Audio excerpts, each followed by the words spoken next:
What's up everyone, General Discharge here. Today's video is going to be discussing the United States Military Police. We're going to go over the military police entities of all of the branches. We're talking about the Army, Navy, Marine Corps, Air Force, and even the Coast Guard. The Space Force doesn't have anything yet. They just get it from the Air Force. Sorry Space Force. We will be giving you overviews of what each of them are, what makes them unique, the opportunities you'll have in each branch, and much more. After watching this video, you will have a decent grasp on what each branch's military police do, and have a better idea of what you'd want to do if you're interested in this field. If you're interested in learning about the military police, or serving in it in some capacity, this video is for you. Sit back, relax, and enjoy the video.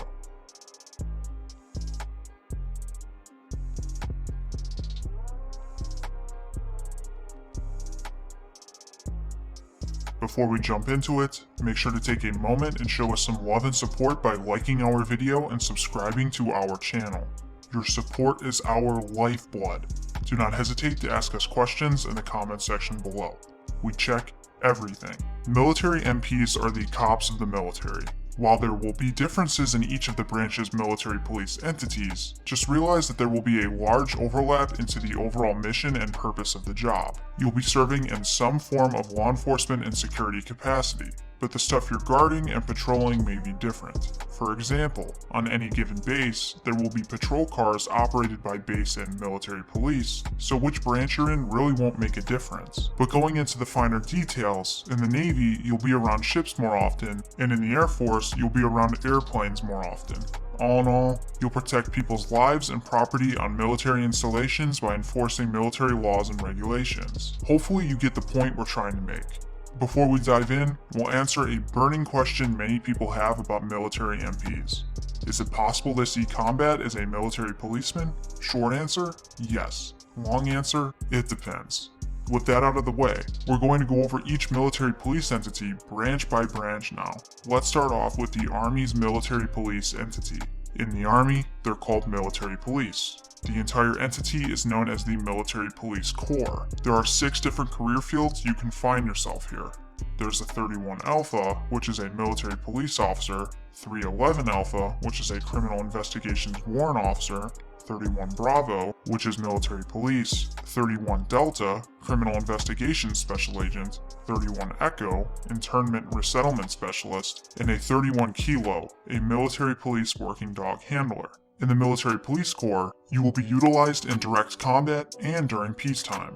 It provides expertise in policing, detainment, and stability operations in order to enhance security and enable mobility.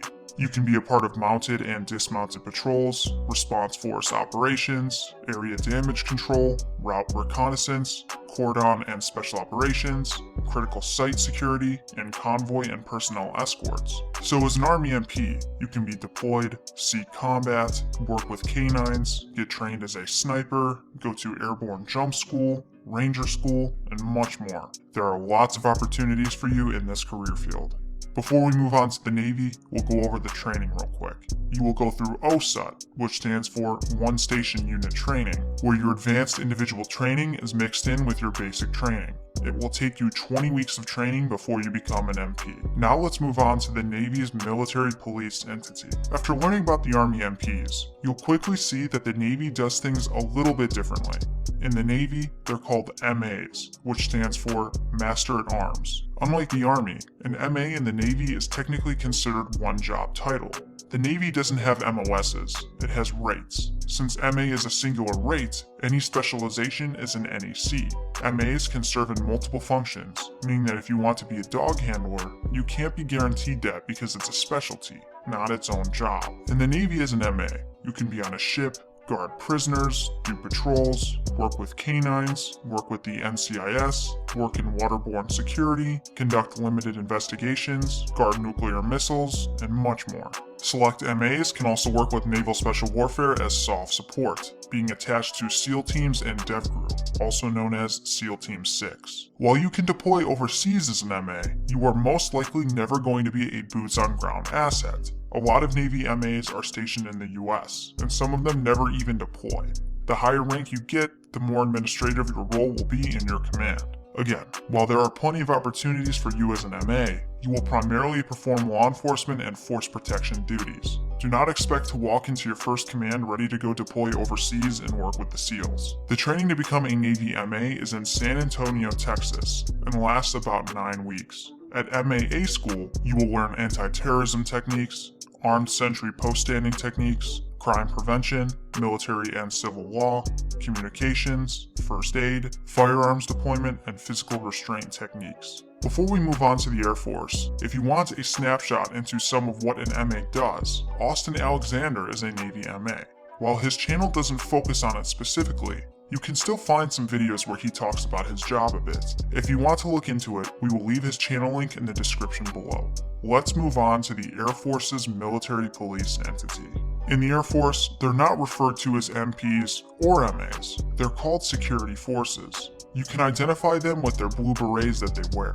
Their Air Force specialty code is this. Security forces is actually the largest career field in the Air Force. They are responsible for missile security, defending and performing law enforcement on air bases, combat arms, handling military working dogs, and some even guard nukes. Not only are they responsible for installation law and discipline enforcement, but security forces are the Air Force's ground combat force. Like all other MPs, security forces does a lot of the same work, but with the Air Force twist. Some examples of this include opportunities like Dagger and the Ravens. Let's briefly get into them. Dagger stands for Deployed Aircraft Ground Response Element. It was stood up in 2008.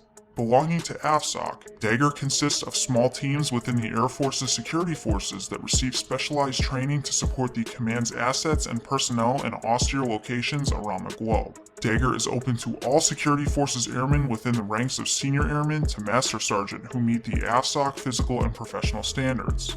The Dagger pipeline is located at Hurlburt Field, Florida, where members learn different skill trades, including tactical combat casualty care, defensive driving, tactical communications, tactical security details, land navigation, and a wide variety of firing courses. Now on to the Ravens, otherwise referred to as Phoenix Ravens. These teams consist of specially trained security forces personnel dedicated to providing security for Air Mobility Command aircraft that transit high terrorist and criminal threat areas. It ensures an acceptable level of close-in security for aircraft transiting airfields where security is unknown or additional security is needed to counter local threats. With over 200 security forces airmen in it, the training to get into the Phoenix Ravens is an intensive 3-week, 12-hour-a-day course that covers such subjects as cross-cultural awareness, legal considerations, embassy operations, airfield survey techniques, explosive ordnance awareness, aircraft searches, and unarmed self-defense techniques.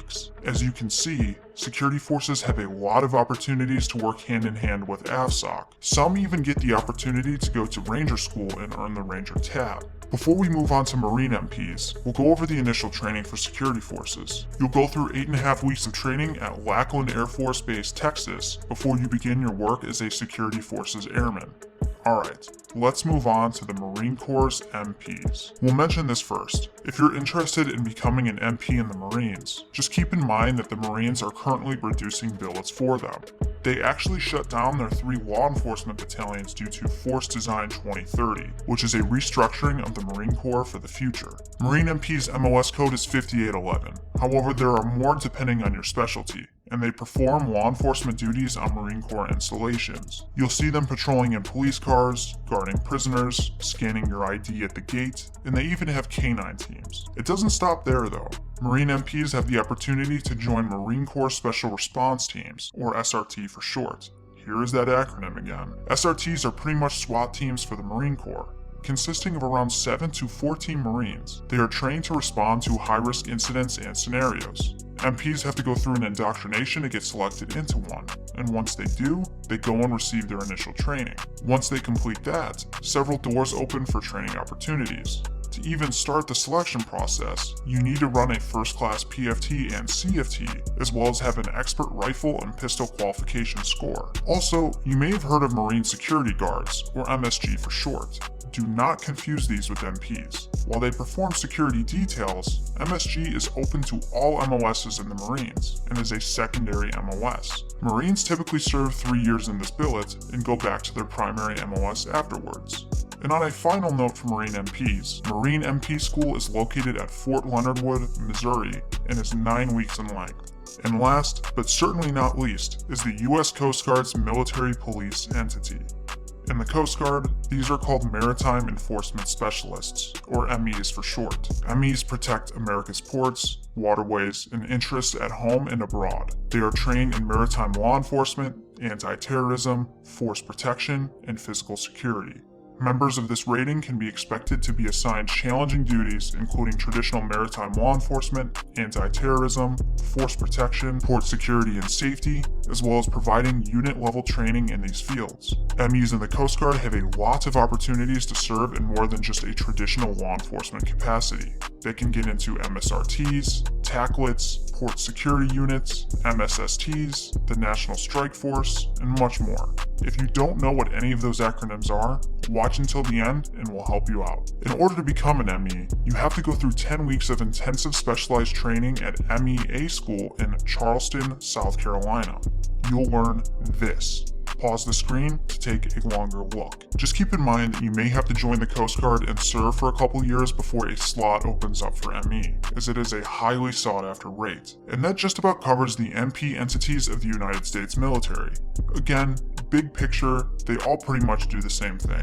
If you look into the finer details and the down and dirty, you'll notice they are very similar, but quite different. Given the nature of which branch you join will have a big influence on the opportunities you'll have. A branch that mainly consists of ships will have less ground opportunities than a branch with 0 ships. So, we mentioned a bunch of jobs the MEs in the Coast Guard can do. These videos will tell you all about the jobs we mentioned there. The links for them will be in the description below. If you're interested in military working dogs, we also did a video on them. The link for that will also be in the description below. Well, that is the down and dirty of the United States military police entities. If you learned something from this video, make sure to give us a like and subscribe to our channel. As always, thank you for watching. Do you even want to be here? A big shout out to all of our YouTube members and our patrons over at our Patreon. Thank you all so much for taking the extra step in supporting our channel. It is much appreciated. If you'd like to be featured on a General Discharge video, consider joining our membership with the link in the description or the join button to the left of the subscribe button, or go give our Patreon a look and join the team. Here's Nick Nausea. All your friends are subscribing to General Discharge, and you don't even want to be here.